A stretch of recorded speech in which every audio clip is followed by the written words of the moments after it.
நாம் தியானிக்கும்படியாக சங்கீதம் 33:9 ஆதாரமாக வைத்து நாம் தியானிக்க போகிறோம். சங்கீதம் 33:9. அவர் சொல்ல ஆகும், அவர் சொல்ல ஆகும், அவர் கட்டளையிட நிற்கும், அவர் கட்டளையிட நிற்கும். அல்லேலூயா. என்ன ஒரு அருமையான வார்த்தை பாருங்க. அவர்னா யாரு? ஆண்டவராகிய இயேசு கிறிஸ்து, தேவாதி தேவன். அவர் சொல்ல மறுப்பே கிடையாது. அவர் சொல்ல என்ன கிடையாது? முடியாதுன்ற சரித்திரமே கிடையாது, நடக்காதுன்ற வரலாறே கிடையாது. அவர் சொல்ல, எல்லாம் சொல்லுங்க, அவர் சொல்ல ஆகும். எல்லாம் சொல்லுங்க, ஆகும். அவர் கட்டளையிட நிற்கும். அவர் நில்லுன்னு சொல்லிட்டா நின்றோம். இப்போ இந்த பூமி சுத்திக்கிட்டு இருக்குல்ல, இந்த பூமியே நின்றுன்னு சொன்னா நின்றோம். ஏன்னா அவருடைய வார்த்தைக்கு அவ்வளவு வல்லமை இருக்கு. அவர் வாயை திறந்து என்ன சொல்றாரோ அவர் சொல்ல அது அப்படியே நிறைவேறும். அவர் என்ன எதை பார்த்து கட்டளை எடுக்கிறாரோ அது அப்படியே நிற்கும். ஆகையினால அவருடைய வார்த்தை நம்ம என்ன செய்யணும்? விசுவாசிக்கணும். அவருடைய வார்த்தையின் மேலே எப்படி இருக்கணும்? உயிருள்ளவரை விசுவாசமாக இருக்கணும். உங்களுக்கு ஒரு 2 சம்பவத்தை நான் சொல்ல போகிறேன். ஒன்று 2 ராஜாக்களின் புஸ்தகம் 7ஆம் அதிகாரத்தில் ஒரு சம்பவமும், இன்னொன்று மார்க் எழுதின சுவிசேஷத்திலிருந்து ஒரு சம்பவத்தை உங்களுக்கு சொல்ல விரும்புகிறேன். 2 ராஜாக்களின் புஸ்தகம் 7ஆம் அதிகாரத்தில் நாம் திருப்பிக் கொள்வோம்.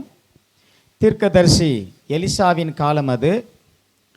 அப்பொழுது ஒரு பெரிய பஞ்சம் வந்தது, கொடிய பஞ்சம், சாதாரண பஞ்சம் இல்லை. 6ஆம் அதிகாரத்தில் ஒரு வசனம் வாசிக்கலாம், 25ஆம் வசனம். அதனாலே சமாரியாவிலே கொடிய பஞ்சம் உண்டாயிற்று. எப்படி வந்தது? கொடிய பஞ்சம். அதாவது ஏன் வந்ததுன்னா 24ஆம் வசனம். இதற்கு பின்பு சீரியாவின் ராஜாவாகிய பெனாதாத் தன் ராணுவத்தை எல்லாம் கூட்டிக் கொண்டு வந்து சமாரியாவை முற்றுகை போட்டான். அப்படின்னா என்ன அர்த்தம்னா, இப்ப இந்த சென்னை பட்டணம் இருக்குல்ல, இந்த சென்னையை சுத்தி நம்ம வெளியில போக முடியாதபடிக்கு ஒரு அடைப்பு ஏற்படுத்திட்டா எப்படி இருக்கும்? இப்போ கொரோனாவில் வந்து எல்லா தெருவையும் மூடினாங்க தெரியுமா? எல்லாரோடையும் நிறைய பேர் வந்து இந்த சீட்டு மூடிச்சுன்னா அந்த சீட்டில் போனால் அங்கேயும் மூடி வச்சுருந்தாங்க. இப்படி ஒரு வரலாறு உலகத்திலே பார்த்ததில்லை. தெருக்களையே மூடி வச்சுருந்தது. அதுபோல் சமாரியாவை என்ன பண்ணிட்டான்? பெனாதாத் வந்து, யார் அவன்? சீரியாவின் ராஜா வந்து அந்த சமாரியாவை முற்றுகைனா இனி யார் வெளியில்? இப்போ நம்ம சென்னையில் கிடைக்கிற காய்கறிலாம் எங்கேருந்து வருது தெரியுமா? எல்லாம் வெளியூர்லேருந்து தான் வருது. ஏன் திடீர்னு காய்கறி விலை ஏறுது? அதெல்லாம் சொன்னால் தான் புரியும் உங்களுக்கு. சில நேரங்களில் வரத்து குறைவு, வர வேண்டிய காய்கறிகள் வரலைன்னா இங்கே இருக்கிற கொஞ்சம் காய்கறி என்ன பண்ணிடுவாங்க? விலையை ஏற்றி வியாபாரம் பண்ணிடுவாங்க. அதிகம் வந்தால் குறைச்சி வியாபாரம் பண்ணுவாங்க. இப்போ என்ன ஆச்சு? இந்த சமாரியாக்குள்ளே என்ன வர முடியல? எந்த உணவு தானியமும் வர முடியல. அவ்வளவு வந்து ஒரு கொடிய பஞ்சம், உள்ள உணவே கிடைக்கல. உதாரணத்துக்கு பாருங்க, அந்த 26, 27, 28 வாசிங்கன்னா, வாசிங்க. ஒரு கழுதை தலை 80 வெள்ளிக்காசு. அதாவது 25ஆம் வசனத்துல ஒரு கழுதை தலை 80 வெள்ளிக்காசுக்கும். நம்மளாம் கழுதை தலை சாப்பிடுவோமா? ஆட்டு தலையே சாப்பிட மாட்டேங்கிறோம். அது யாரோ சில தான் சாப்பிடுவாங்க தலைகறி. ஆனா இந்த சமாரியாவில் கழுதையின் தலை எவ்வளோ வித்துது? அது கூட கிடைக்கல. போட்டி, அது கூட கிடைக்கல. 70, 80 வெள்ளிக்காசு. அப்புறம் ஒரு புறாக்களுக்கு போடுகிற கார்படி பயறு 5 வெள்ளிக்காசுக்கும். எவ்வளோ? 5 வெள்ளிக்காசு. பா, அந்த காலத்தில் ஒரு வெள்ளிக்காசு எவ்வளோ கனம் இருக்கும் தெரியுங்களா? இப்போ அதை எடை போட்டிங்கன்னா ஒரு 4 கிலோ கூட வரலாம். அந்த 5 வெள்ளிக்காசு அவ்வளோ வெயிட் இருக்கும். நீ 4 கிலோ வெள்ளி எவ்வளோ இருக்குன்னு நினைக்கிறீங்க? யோசிச்சு பாருங்க. இல்லை, போன வாரம் நகரைக்கெலாம் போயிட்டு வந்திருப்பீங்களே, யாரும் போலியா? போவே இல்லை. சரி, இந்த வாரமாவது கர்த்தர் உங்களுக்கு உதவி செய்வாராக. அல்லேலூயா. அடிக்கடி நகை கடைக்கு போகணுன்னு ஆசைப்படுங்க. கர்த்தர் அப்படி உங்களை அளவில்லாமல் ஆசீர்வதிக்கட்டும். ஏன் சொல்கிறேன்னா, இங்கே இப்படிப்பட்ட ஒரு கொடிய பஞ்சம், புறாக்களுக்கு போடுகிற கார்படி பயறு 5 வெள்ளிக்காசுக்கு விற்கப்படும் மட்டும் அதை முட்டி. இப்போ காசு இல்லாத என்ன பண்ணுவான்? காசு இருந்தால் பரவாயில்ல, ஆர்டர் போட்டு சாப்பிட்டுக்கலாம். அதோட ஆர்டர் கூட போட்டு உள்ளே வராது இல்லை. ஆனால் இங்கே ஒரு கழுதை தலை கூட விலை உயர்ந்து போச்சு. இப்படி ஒரு காலம் வரப்போகுது உலகத்துக்கு. நீங்கள் நினச்சிட்டு இருக்காதீங்க என்னைக்கோ நடந்துச்சு போல இல்லை. இல்லை, நம்ம கூட கஷ்டப்பட்டுருக்குறோம். கொரோனா டைமில் பால் கிடைக்கல. கொரோனாவில் ஒரு பக்கம் செத்துக்கிட்டு இருந்தாலும் இன்னொரு பக்கம் ஒருத்தன் பாலை 10 ரூபா ஏற்றி தான் விற்றான். பிஸ்கெட் 5 ரூபா ஏற்றி தான் வியாபாரம் பண்ணான். நான் ஒருத்தரை பார்த்து கேட்டேன், என்னங்க கொரோனா அப்படி போயிட்டுருக்கு, நீங்கள் இவ்வளோ விலை? அதெல்லாம் பார்த்தா வாழ முடியாதுங்க. அப்படி தான். ஏன்னா சில நேரங்களில் சந்தர்ப்பம் என்ன பண்ணிடும், மனுஷரை பயன்படுத்திக்கும். இப்போ இங்கே ஒரு பிரச்சனை நடந்துச்சு. என்னென்னா, ராஜ அலங்கத்தின் மேல் நடக்கும்போது ஒரு ஸ்திரீ அவனை கூப்பிடுறா. 26ஆம் வசனத்தில், இஸ்ரவேலின் ராஜா அலங்கத்தின் மேல் நடந்து போகையில் ஒரு ஸ்திரீ அவனை பார்த்து கூப்பிட்டு, ராஜாவாகிய என் ஆண்டவனே ரட்சியும் என்றாள். உடனே அவன் என்ன பண்றான், அடுத்த அந்த ஸ்திரியை பார்த்து என்ன சொல்றான்? அதற்கு அவன், கர்த்தர் உன்னை ரட்சிக்காதிருந்தால் நான் எதிலிருந்து எடுத்து உன்னை ரட்சிக்கலாம்? களஞ்சியத்தில் இருந்தா ஆலையில் இருந்தா என்று சொல்லி. அதாவது இங்கதான் ஒண்ணுமே இல்லாத கிடக்குது, நான் எதை கொடுக்கறது, எதை நான் தர முடியும்? கர்த்தரே உன்னை ரட்சிக்கலன்னா ஒண்ணும் பண்ண முடியாது.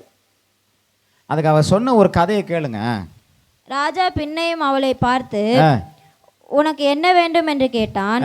அதற்கு அவள், இந்த ஸ்திரீ என்னை நோக்கி, உன் மகனை தா, அவனை இன்று தின்போம், நாளைக்கு என் மகனை தின்போம் என்றால், அப்படியே என் மகனை ஆக்கி தின்றோம். மறுநாளிலே நான் இவளை நோக்கி, நாம் உன் மகனை தின்ன அவனை தா என்றேன். அவள் தன் மகனை ஒழித்து விட்டாள் என்றாள். பாத்தீங்களா, மகனை, ஒரு பிள்ளைய சமைச்சு சாப்பிட்ற அளவுக்கு பஞ்சம் வந்துருச்சு. எப்படி இருந்திருக்கும்? 2 ஸ்திரீகள்னா ஒப்பந்தம் போட்டுக்கிட்டாங்க.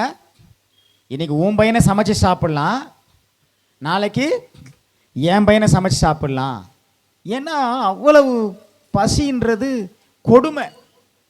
ஒன்றும் இல்லை, அங்கே கழுதையும் வெட்டி கொண்டு சாப்பிட்டாச்சு. இப்போ இன்னும் கொஞ்ச நாள் போனால் நம்ம ஊர்லேயும் கழுதை கறிலாம் விற்கும்னு நினைக்கிறேன். ஏன்னா இங்கே தான் எல்லாமே ஒரு மாதிரி போயிட்டுருக்குது. அப்போது இதை கேட்ட உடனே ராஜாவினுடைய வஸ்திரம் கிழித்து கொண்டானா. இவ்வளோ கொடுமை. இப்போ அவனுக்கு கோபமெல்லாம் யார் மேலே திரும்பிச்சு தெரியுமா? எலிசாவின் மேலே. எங்கே திரும்பிச்சு?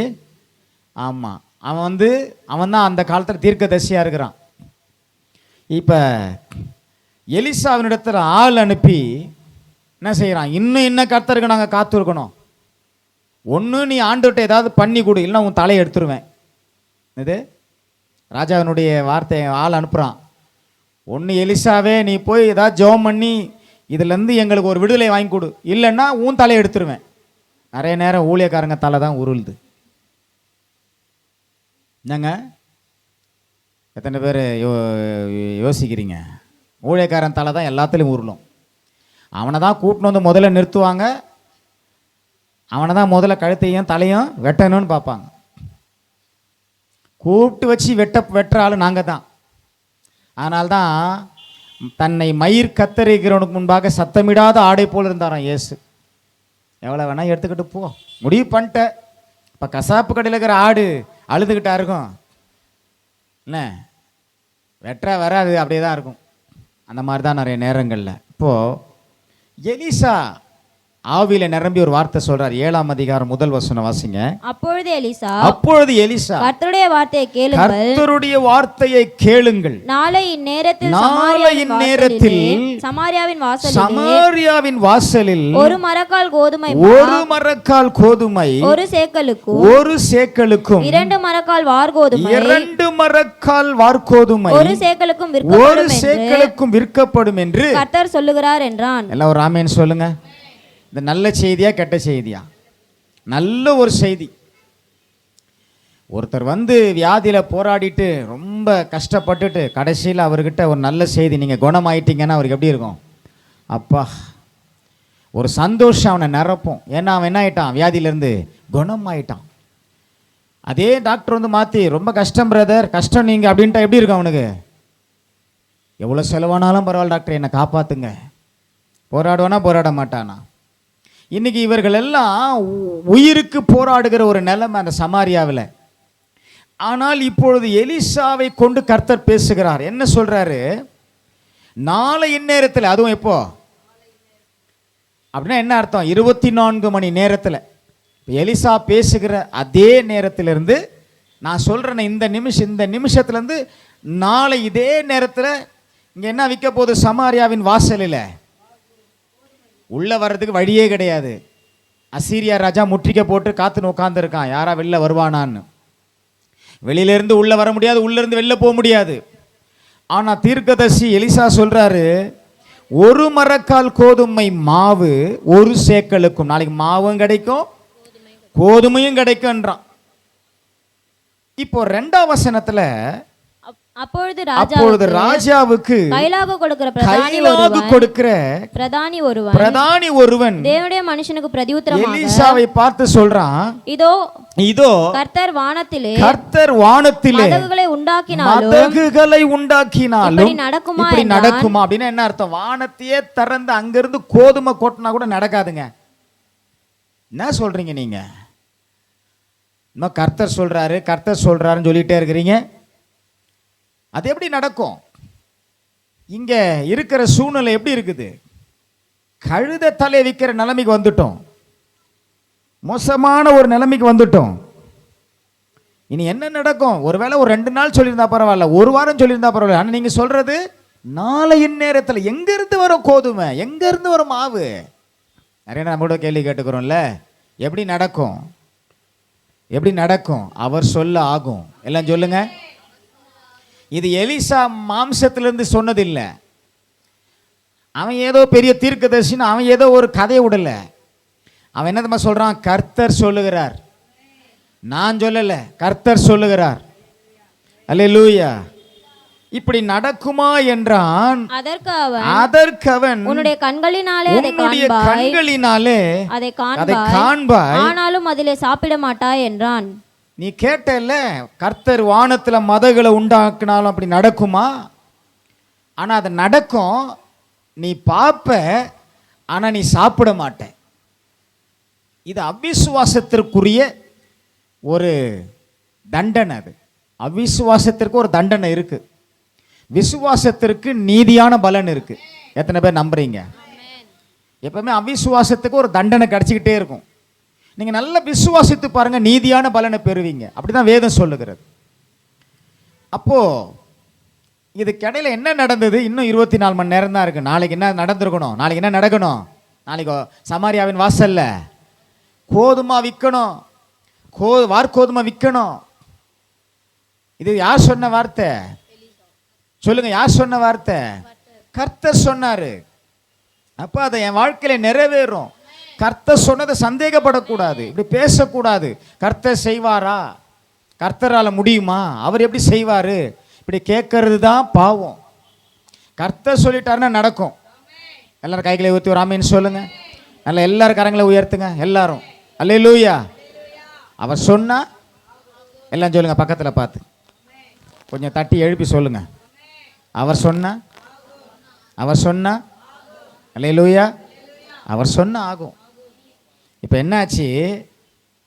ஒரு 4 குஷ்டரோகிகள் பசியில் உட்காந்துக்கிறாங்க, வயிற்றை பிடிச்சிக்கிட்டு. நல்லா கவனிங்க. வயிற்றை பிடிச்சிட்டு உட்காந்துக்கிறாங்க. 4 குஷ்டரோகிக்கு ஏற்கனவே பசி. ஏற்கனவே இவங்க யாரு? குஷ்டரோகிங்க. எங்கே இருக்கிறாங்களா? ஒளிமுக வாசலில் உட்காந்துருக்கு. இவங்க 4 பேருக்கு என்ன தெரியுமா? நம்ம ஏன் இங்கே பட்னியாக கடந்து சாகணும்? பேசாமல் அந்த அசீரியா படைக்குள்ளே போய் ஒன்று அவனுக்கு ஏதாவது கொடுத்தா சாப்பிடலாம், இல்லைன்னா அங்கேயே அவனுக்கு கையால் சாகலாம் அப்படின்னு சொல்லிட்டு இவங்க 4 பேர் துணிந்து எங்கே போகிறாங்க? அசீரியாவுடைய பாளையத்துக்குள்ளே போகிறாங்க. அந்த ராஜா, அந்த இராணுவத்துடைய பாளையத்துக்குள்ளே போகிறாங்க.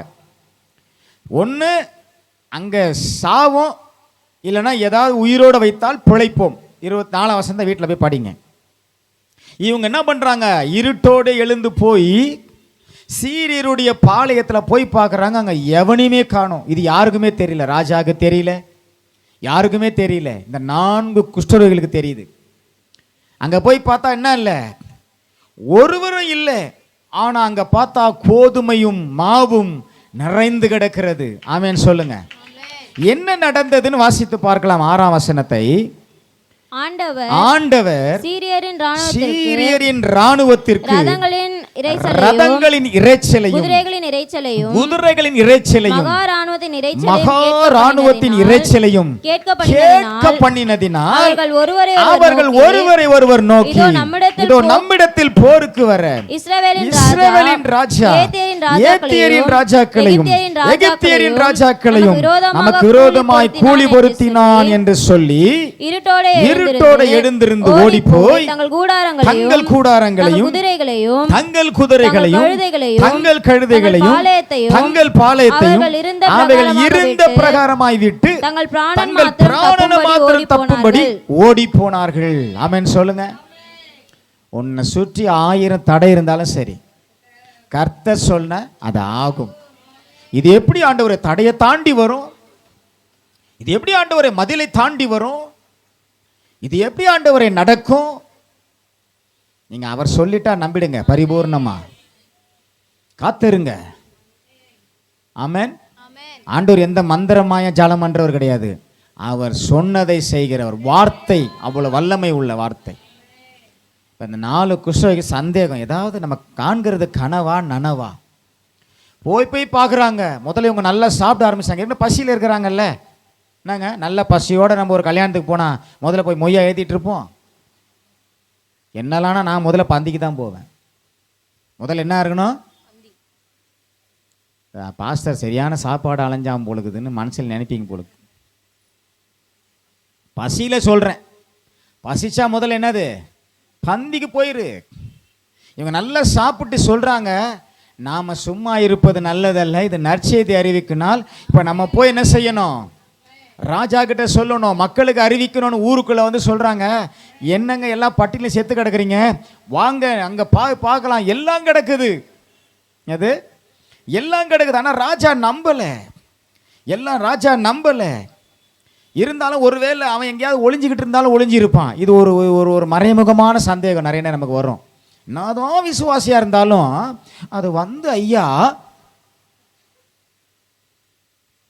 இது ஆனாலும், இந்த ஆனாலும் சொல்றது தான் பிரச்சனையே. நான் நம்புறேன், ஆனாலும் நான் ஆனாலும் ஆண்டவர் சொல்லிட்டா நம்பிடு. அல்லேலூயா. இஸ்ரவேலே கர்த்தரை நம்பு, கர்த்தரை நம்பு, கர்த்தரை நம்பு. இஸ்ரவேலே அவருன் துணையும் கேடகமானவர்,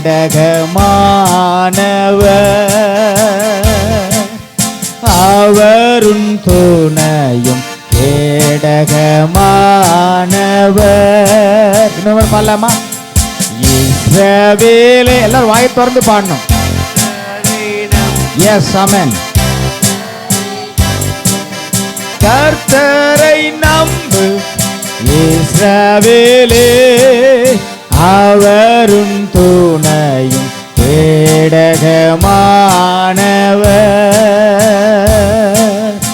அவருன் துணையும் கேடகமானவர். வேதம் சொல்லுகிறது. இப்போ என்னாச்சுன்னா 15ஆம் வசனம் வாசிங்க.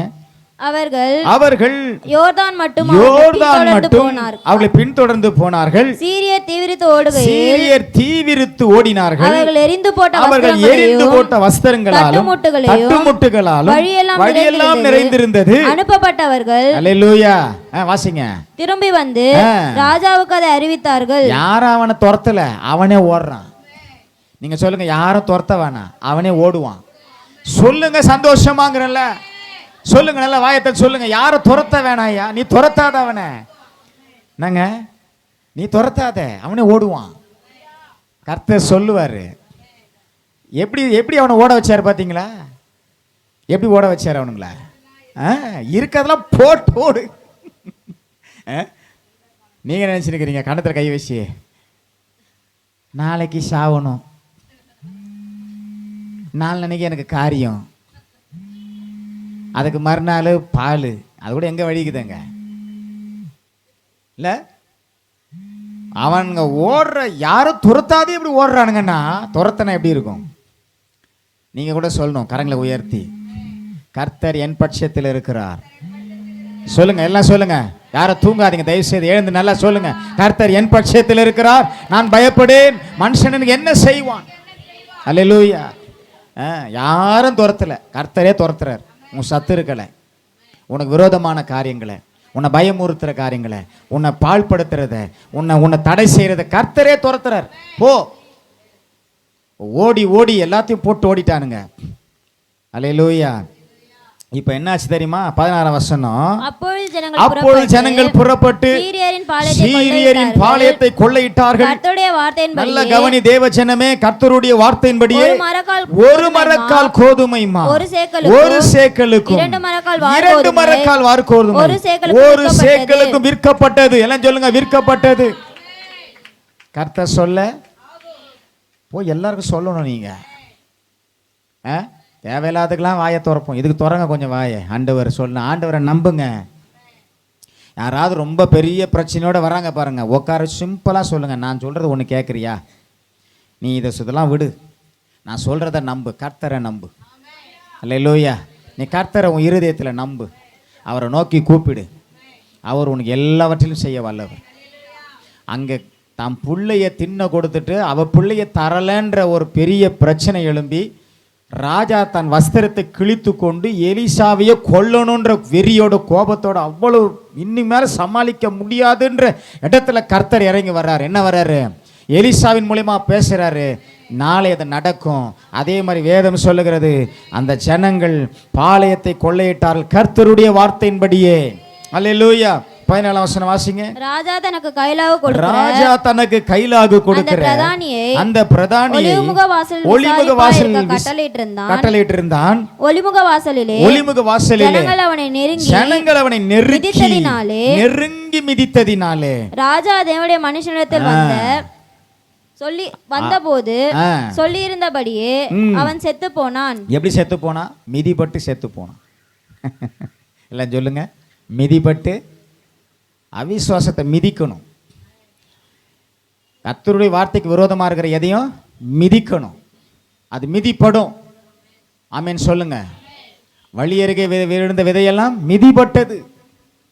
மிதிபட விடக்கூடாது, அது மிதிப்பட்டு போச்சு. ஏன் தெரியுமா? கர்த்தர் வானத்தின் மதகுகளை திறந்தாலும் நடக்குமான்னு கேட்டான். பார்த்தீங்களா? இப்போ பார்க்குறான், அங்கே விற்கிது. ஆனால் இவனால் என்ன செய்யல, போய் வாங்க முடியல, சாப்பிட முடியல. ஜனங்க நெருங்கி அவனை என்ன செய்துட்டாங்க, ஆளுக்கு ஒரு 4 மிதி மிதிச்சுட்டு போயிட்டாங்க.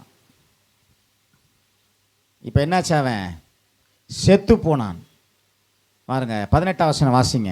2 மரக்கால் வார்கோதுமை ஒரு சேக்கலுக்கும் 1 மரக்கால் கோதுமைமா ஒரு சேக்கலுக்கும் நாளையின் நேரத்திலே சமாரியாவின் ஒளிமுக வாசலில் விற்கும் என்று தேவனுடைய மனுஷன் ராஜாவோட சொன்னதின்படியே நடந்தது. எல்லாம் சொல்லுங்க, நடந்தது.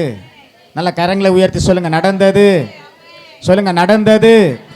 சொல்லுங்க, நடந்தது. கர்த்தர் சொன்னா நடக்கும், அவ சொல்ல ஆகும், அவ சொல்ல ஆகும். அல்லேலூயா. அந்த இன்னொரு அந்த பிரதானி சொல்றான் பாருங்க. அதற்கு அந்த பிரதானி தேவனுடைய மனுஷனுக்கு பிரதியுத்தரமாக, இதோ கர்த்தர் வானத்திலே மதகுகளை உண்டாக்கினாலும் இந்த வார்த்தையின்படி நடக்குமா என்று சொல்ல, இவன் இதோ உன்னுடைய கண்களினாலே அதை காண்பாய், ஆனாலும் அதிலே சாப்பிட மாட்டாய் என்றானே. அந்த பிரகாரம் தானே அவனுக்கு நடந்தது. ஒளிமுக வாசலிலே ஜனங்கள் அவனை நெருங்கி அவன் செத்து போனான். ஆமென். நீங்கள் கர்த்தருடைய வார்த்தையை நம்பி இருங்க, உங்களுக்கு சொல்லப்பட்ட பிரகாரமாகவே நடக்கும். கப்பலில் அவ்வளோ புயலும் பிரச்சனையும், எவனும் சோறு சாப்பிட மாட்டேங்கிறான், எல்லாம் பட்டினியாக கிடக்கிறான். உயிர் போய் சேருவோமா சேர மாட்டோமான்னு தெரியாத எல்லாம் தவிச்சு பவுல் சொல்கிறார், எழுந்து சகோதரரே எல்லாம் சாப்பிடுங்க, எனக்கு நான் ஆவியோடு சேவிக்கிற என் தேவனானவர் எனக்கு வாக்கு பண்ணியிருக்கிறாரு, ஒருவனுக்கும் பிராண சேதம் வராது, நீங்கள் எல்லாம் போய் சாப்பிடுங்க, யாரும் தைரியமா இருங்க, ஏன்னா எனக்கு சொல்லப்பட்டபடியே நடக்கும் என்று என் தேவனிடத்தில் விசுவாசமாக இருக்கிறேன். அப்போஸ்தலர்ல நீங்கள் இப்படி இருக்கணும். ஆண்டவர் சொல்கிறது ஒன்று, நீங்கள் நினைக்கிறது ஒன்று, நீங்கள் சிந்திக்கிறது ஒன்று இருக்கக்கூடாது. இங்கே என்ன நடந்துச்சு? தேவனுடைய மனுஷன் சொன்னபடியே, தேவனுடைய மனுஷன் யாருடைய வார்த்தையை சொன்னா? கர்த்தருடைய வார்த்தை.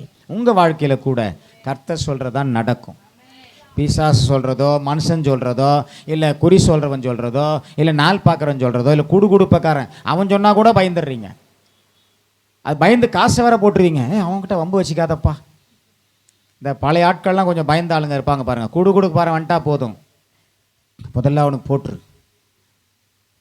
கொடுத்து தொலை, அவன் எதையா சொல்லிட்டு போயிடுவான். குடுகுடுப்பாரன் பயப்படுறது யாருங்க? குடுகுடுப்புக்காரனுக்கு பயப்படுறவங்கள யாரு? வேணா இறக்கப்பட்ட ஒரு 2 ரூபா கொடுங்க, 5 ரூபா, அது உங்கள் இஷ்டம். ஆனால் அவன் சொன்ன வார்த்தையை நம்பி கொடுக்காதீங்க. நீங்கள் 5 ரூபா கொடுத்து பாருங்க, அம்மா மகராசி நீ நல்லா இருப்பேன்னுவான். நீ கொடுக்கலன்னு வச்சுக்க, நீ நாசமாக போவேன்ட்டு போவான். கொடுத்தா மகராசின்னுவான், கொடுக்கலன்னா நீ நரகராசின்னுவான். அது முக்கியம் இல்லை, நம்மளை குறித்து ஆண்டு என்ன சொல்கிறதான் முக்கியம். அல்லேலூயா. அதனால் குடுபாருன்னு பயப்படுறது, இந்த மந்திரவாதிகளுக்கு பயப்படுறது, சூனியக்காரனுக்கு பயப்படுறது, பேய்க்கு பயப்படுறது, பிசாசுக்கு பயப்படுறது, இருட்டுக்கு பயப்படுறது, இதெல்லாம் கெட்ட கணக்கு பயப்படுறது இருக்கவே கூடாது. ஏன் தெரியுமா? என் வாழ்க்கையில் தேவன் என்ன சொன்னாரோ அது நடக்கும். சரி, 2வது பகுதிக்கு போயிடுவோம். மார்க் எழுதின சுவிசேஷம் 4ஆம் அதிகாரத்துக்கு வாங்க. அங்கே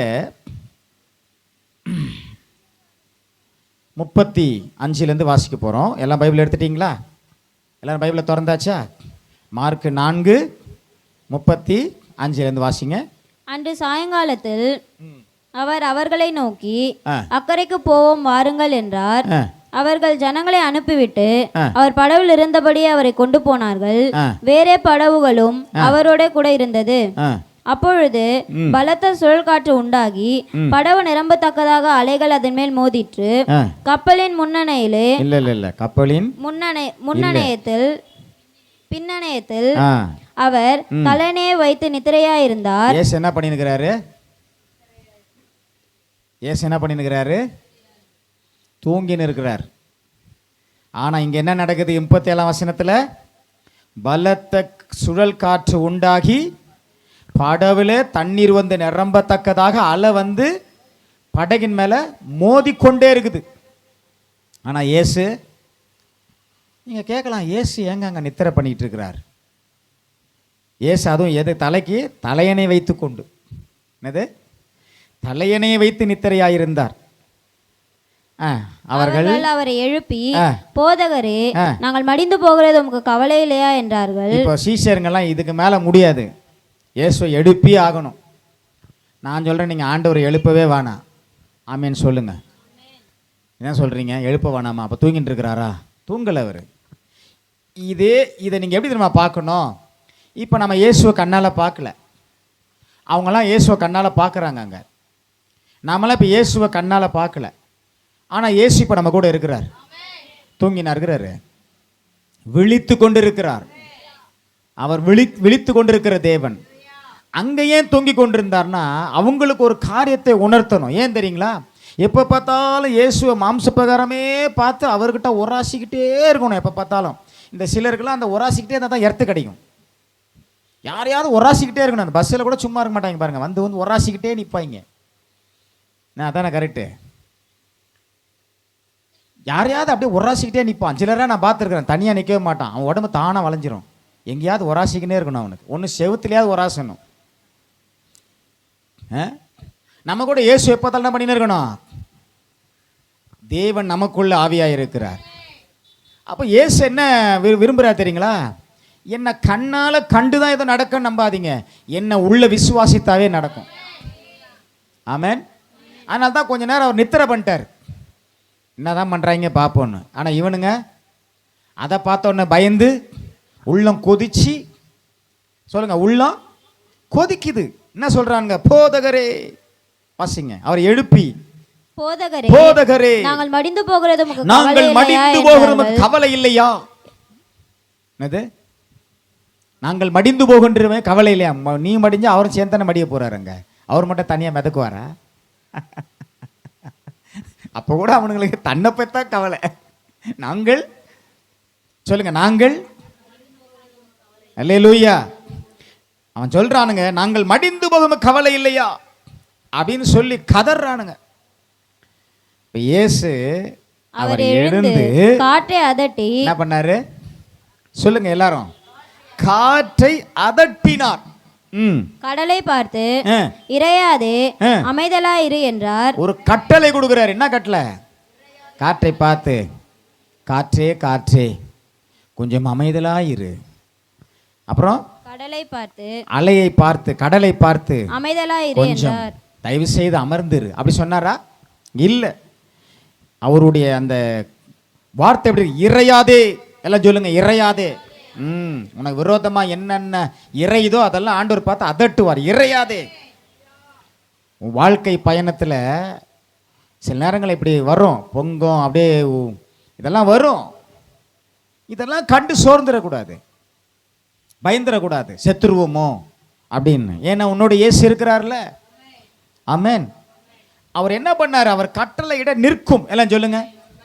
இப்ப கடல் என்ன பண்ணுச்சு? அப்பொழுது காற்று நின்று போய் மிகுந்த அமைதல் உண்டாயிற்று. அங்க என்ன வாசித்தோம்? 33ஆம் சங்கீதத்தில் அவர் கட்டளையிட, சகோதரலாம் சொல்லுங்க, கட்டளையிட நிற்கும். சத்தமா சொல்லுங்க, அவர் கட்டளையிட நிற்கும். நீங்க சொல்லுங்க சகோதரன், அவர் கட்டளையிட நின்னுச்சா? இங்க அவர் கட்டளையிட நிற்கும். அவ்வளவுதான். அவர் எழுந்து காற்றை அதட்டினாராம். உன்னை பாழ்படுத்த வர நினைக்கிற எதையும் அவர் அதட்டுவார். ஓ, என் பிள்ளைகளை தொடாதே. அது வியாதியா இருக்கட்டும், பலவீனமா இருக்கட்டும், சோர்வா இருக்கட்டும், அமைதலாயிரு. அப்பொழுது காற்று நின்று போய் மிகுந்த அமைதல். எல்லாம் சொல்லுங்க. கடல் எப்படி மாறி போச்சு? இப்போ சைலண்ட் ஆயிடுச்சு. வயலண்டா இருந்தது. எப்படி இருந்தது? வயலண்ட் என்னது?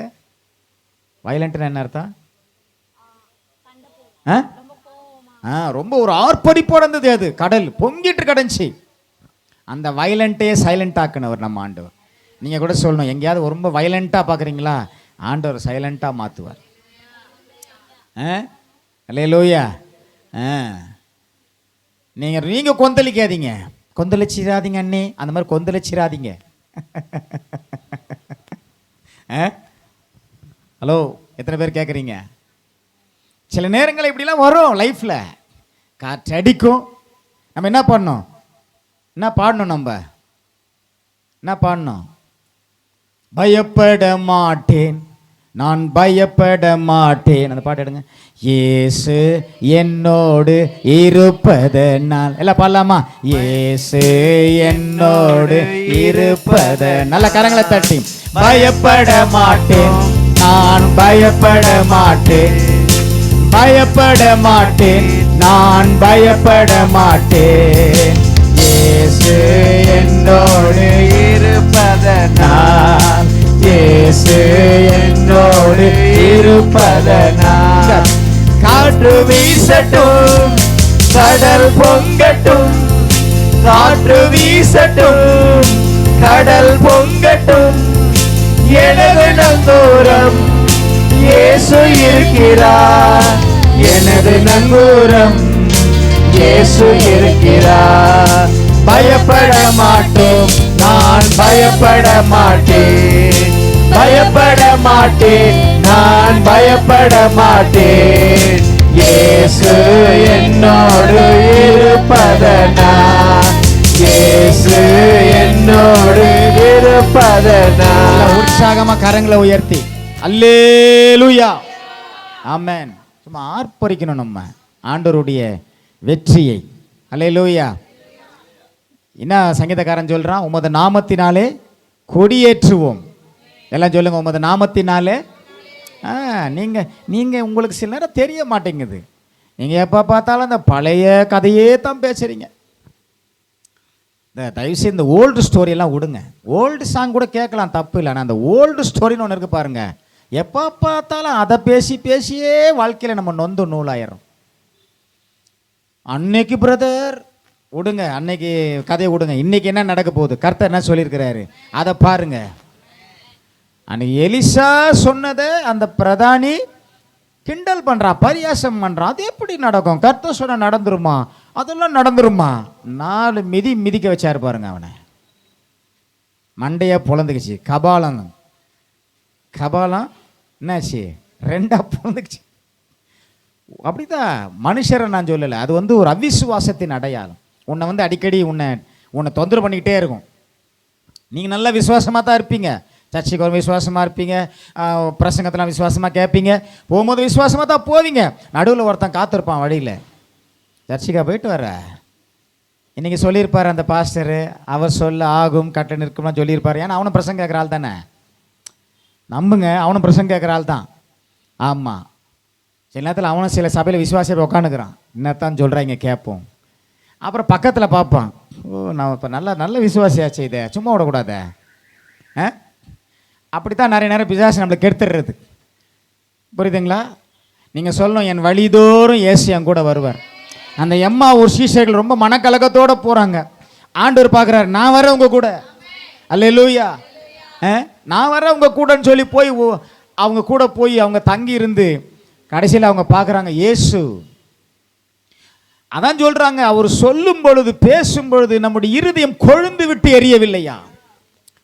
உன் இருதயத்தை எப்படி வைக்கணும்? கேட்கும் போது கொழுந்து விட்டு எரியணும். ஆமென். அப்படி எரிஞ்சாதான் உன் இருதயத்தில் விசுவாசத்தின் வல்லமை இருக்குன்னு அர்த்தம். அல்லேலூயா. இப்போ நீங்கள் என்ன பண்ணுங்க, படகுல போகிறேன் பிரதர், தள்ளாடுது, காற்று வருது, கடல் அடிக்குது, பொங்குது, முழுக மாட்டாய். அல்லேலூயா. ஏனென்றால் அவர் கட்டளையிட நிற்கும். அவர் கட்டளையிடுவார், என் பிள்ளைகளை சேதப்படுத்தாதே, உனக்கு எந்த அதிகாரமும் இல்லை. ஆமென். நம்ம எங்கே இருக்கிறோம் தெரியுங்களா? அவருடைய கரத்தை நிழலில் இருக்கிறோம், அவருடைய மகிமைக்குள்ளே இருக்கிறோம், பிரசன்னத்துக்குள்ளே இருக்கிறோம். நீங்கள் எவ்வளவு தூரம் வேணாலும் போங்க, தைரியமாக போங்க. ஒவ்வொரு இடத்துல நீங்கள் காரியங்களை சொல்லுங்கள், கர்த்தர் என் பட்சத்தில் இருக்கிறார். அல்லேலூயா. அவர் சொல்ல அது நடந்தது, சொன்னபடியே நடந்தது. எங்க ராஜாக்கள்ல வாஸ்தம். இங்க என்ன போட்டிருக்கு? நின்று போய் கொஞ்ச நேரத்தில் பார்த்தா கடலே சைலண்டா இருக்கு. வாழ்க்கையில கூட ஒரு அமைதியை தருவார், கவலைப்படாதீங்க. கொந்தளித்து கொண்டிருக்கிற பிரச்சனைகள், உன் மன அமைதியை கெடுக்கிற காரியங்கள் எதுவாயினும் அதிலிருந்து உனக்கு ஒரு அமைதியை தேவன் வைத்திருக்கிறார், சமாதானத்தை வைத்திருக்கிறார். அங்கே உன் இருதயம் இளைப்பாறும். சில காரியம் மனதில் கொந்தளிப்பை ஏற்படுத்துகிறது. என்ன நடக்குமோ தெரியவில்லையே, என்ன ஆகும் தெரியலையே. சிஸ்டர் எல்லாமே சொல்றாங்க, நான் மடிந்து போதும் கவலை இல்லையா? ஆண்டவர் அவங்களை பார்த்து சொல்றாரு, 40-41 வாசித்து முடிப்போம். அவர் அவர்களை நோக்கி ஏன் இப்படி பயப்பட்டீர்கள் கேட்கிறாரு. ஏன்பா இப்படியா பயப்படுறது? பாட்டு மட்டும் பாடுறீங்க, பயப்பட மாட்டேன். ஐயோ, பாட்டு மட்டும் பயப்பட மாட்டேன், அப்புறம் சும்மா நான் பயந்துட்டேன் பாரு பிரதர், நான் தெரியல பிரதர், மனசு ஃபுல்லாக ஒரே பயமா இருக்கு பிரதர், என்னமோ தலை எனக்கு தினம் புரியாத ஒரு படபடப்பு வருது பிரதர். அப்பெல்லாம் என்ன பண்ணோம்? இயேசுவே என்னை நிரப்போம். இப்படி உலகம் சில நேரத்தில் பயமுறுத்திக்கிட்டு தான் இருக்கும். என்ன இல்லாத வியாதியெல்லாம் உங்களை இருக்கிற மாதிரி சொல்லும். ஏதோ ஒரு சின்ன ஜுரம் வந்தால் போதும், ஐயோ டெங்கா இருக்குமோ, சிக்கன் குனியாவும் இருக்குமோ, ஜுரத்துக்கெல்லாம் பேர் பாருங்க. அப்புறம் குரங்கு ஜுரமா இருக்குமோ, எலி ஜுரமா இருக்குமோ, சாதாரண ஜுரம் தான் சொல்லியிருப்பீங்க. உன் உள்ளத்தை கொந்தளிக்க வச்சிருவாங்க. அப்புறம் நீங்கள் என்ன பண்ணணும்? ஐயோ எந்த ஆஸ்பத்திரியில் டெங்குக்கு மருந்து இருக்குது, எங்கே எலி காய்ச்சலுக்கு மருந்து இருக்குது, ஓடுங்க. தானே பயம். முதல்ல பொறுமையாக இருங்க. கர்த்தர் என் கூட இருக்கிறார், என்னை சாக விட மாட்டார். இங்கே செத்து போயிடுவோம், பிள்ளைய தின்ற ஒரு சூழ்நிலை, ராஜா வஸ்திரத்தை கிழிச்சுக்கிட்டு இனி உயிரோட விட மாட்டான் அந்த எலிசாவை, நடக்கலனா அப்படின்ற மாதிரி வரும்போது கர்த்தர் வர்றாரு. நாளைக்கு நேரத்துக்கு எல்லாருக்கும் சாப்பாடு சாப்பிடுங்கிறாரு, எல்லாருக்கும் எல்லாம் கிடைக்கும். அல்லேலூயா. நீங்கள் தைரியமா இருங்க. நான் ஒன்று சொல்லி முடிக்கிறேன் ஒரு காரியத்தை. அவர் சொல்ல உங்கள் வாழ்க்கையில் ஆகும், அவர் கட்டளையிட உங்கள் வாழ்க்கையில் எல்லாவற்றையும் என்ன செய்வார்? தடுத்து நிறுத்தி உன்னை சேதப்படுத்தாதபடி பாதுகாப்பான். ஆமென். ஏன் பயப்பட்டீர்கள்? விசுவாசம் ஏன் இல்லாமல் போயிற்று? இப்ப அவங்க என்ன சொல்றாங்க பாருங்க. அவர்கள் மிகவும் பயந்து, அப்பவும் பயந்தான். இவர் யாரோ, காற்றும் கடலும் இவருடைய கட்டளைக்கு கீழ்ப்படுகிறதே என்று சொல்லி ஒருவரோடு ஒருவர் என்ன பண்ணிட்டு இருந்தாங்க? சொல்லிக் கொண்டார்கள். அல்லேலூயா, அல்லேலூயா. கர்த்தர் சொல்ல ஆகுமே, கர்த்தர் சொன்னால் போதுமே, கர்த்தர் சொல்ல ஆகுமே, கர்த்தர் சொன்னால் போதுமே. தேவ வார்த்தை சத்தியமானதே, தேவ செய்தி உண்மையானதே. கர்த்தர் சொல்ல ஆகுமே, கர்த்தர் சொன்னால் போதுமே, கர்த்தர் சொல்ல ஆகுமே, கர்த்தர் சொன்னால் போதுமே. தேவ வார்த்தை சத்தியமானதே, தேவ செய்தி உண்மையானதே. முறை கர்த்தர் சொல்ல ஆகுமே, கர்த்தர் சொன்னால் போதுமே, கர்த்தர் சொல்ல ஆகுமே, கர்த்தர் சொன்னால் போதுமே. தேவ வார்த்தை சத்தியமானதே, தேவ செய்தி உண்மையானதே. அல்லேலூயா. நீங்க சொல்லுங்க, நான் ஆண்டவருடைய சத்தியத்தை கேட்கிறேன், அது சத்தியமானது, உண்மையானது. இன்றைக்கு எதற்கும் பயப்படாதீங்க.